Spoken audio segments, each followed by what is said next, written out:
Hi friends, welcome back to our channel. మొన్న మా mummy వాళ్ళ యానివర్సరీకి అయితే నేను కేక్ రెడీ చేశానండి. దాన్ని రౌండ్ షేప్లో కేక్ని హార్ట్ షేప్లో ఎలా టర్న్ అవుట్ చేశాను అన్నదైతే ఈరోజు వీడియోలో చూపిస్తున్నాను. ముందు బేసిక్ స్పాంజ్ కేక్ని 3 లేయర్స్ కింద కట్ చేసుకోవాలి. ఈ విధంగా కట్ చేసుకున్న తర్వాత ఇప్పుడు నేను రౌండ్ బోర్డ్ తీసుకొని దాని మీద కొంచెం విప్పింగ్ క్రీమ్ పెట్టి బాటమ్ లేయర్ని కింద పెట్టానండి. దాని మీద షుగర్ వాటర్ వేసుకోవాలి. షుగర్ వాటర్ వేసుకున్న తర్వాత విప్పింగ్ క్రీమ్ని అప్లై చేసుకున్నాను. దీనిలో నేను బ్లాక్ చాకో చిప్స్ అలాగే వైట్ చాకో చిప్స్ వేసుకున్నాను. ఇప్పుడు టాప్ లేయర్ని మిడిల్ లేయర్లో పెట్టాలండి, ఎందుకంటే అది కొంచెం బౌన్సీగా ఉంటుంది కాబట్టి దాన్ని రివర్స్లో పెట్టి ఈ విధంగా అయితే పెట్టేసుకోవాలి. నెక్స్ట్ లేయర్ కూడా షుగర్ వాటర్ అప్లై చేసుకొని ఇలా విప్పింగ్ క్రీమ్ అప్లై చేసుకోవాలండి. ఈ విధంగా ముందు క్రమ్ కోట్ చేసుకోవాలి.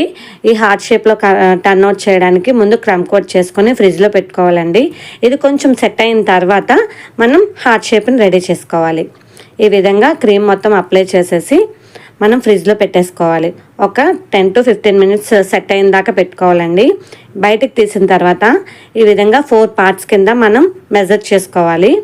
ఇప్పుడు ఒక 2 పార్ట్స్ని ఈ విధంగా చిన్న పీసెస్ కింద కట్ చేసుకొని ఈ రిమైనింగ్ పార్ట్లో మనం ఇలా అడ్జస్ట్ చేసుకోవాలి. హార్ట్ షేప్లో వచ్చేలాగా అడ్జస్ట్ చేసుకోవాలి. చూసారు కదా నేను ఏ విధంగా అడ్జస్ట్ చేశానో. ఇప్పుడు కొంచెం మనం ఇలా ప్రెస్ చేస్తే సరిపోతుందండి. ఇప్పుడు మిడిల్లో మనకి వీ షేప్ లాగా చిన్నది కట్ చేసుకోవాలి, ఎందుకంటే మనకి హార్ట్ షేప్ అనేది కొంచెం కరువు ఉంటుంది కదా, అక్కడ ఆ కరువు కరెక్ట్గా రావడానికి అయితే మనం ఈ షేప్లో కట్ చేసుకోవాలి. చూసారు కదా మనకి హార్ట్ షేప్ అయితే ఎంత బాగా కనిపిస్తుందో. చాలా ఈజీగా ఇంట్లోనే మనం కేక్స్ రెడీ చేసుకోవచ్చండి. ఎలాంటి షేప్స్ అయినా ఎక్కువ కాస్ట్లు పెట్టి బయటను కొనుక్కోవాల్సిన అవసరం అయితే నాకు లేదనిపిస్తుంది, ఎందుకంటే మనం చేసుకోగలిగి ఎందుకు చేసుకోకపోవాలి అనిపిస్తుంది. సో ఈ విధంగా అయితే నేను హార్ట్ షేప్లో రెడీ చేసుకున్నాను.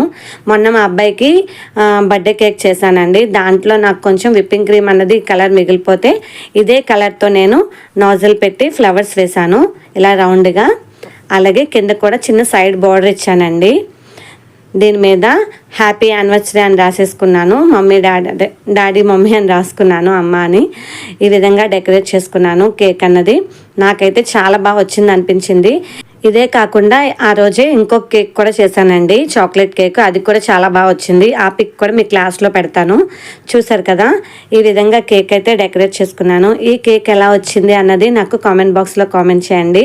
నాకైతే బాగా అనిపించింది సాటిస్ఫాక్షన్గా.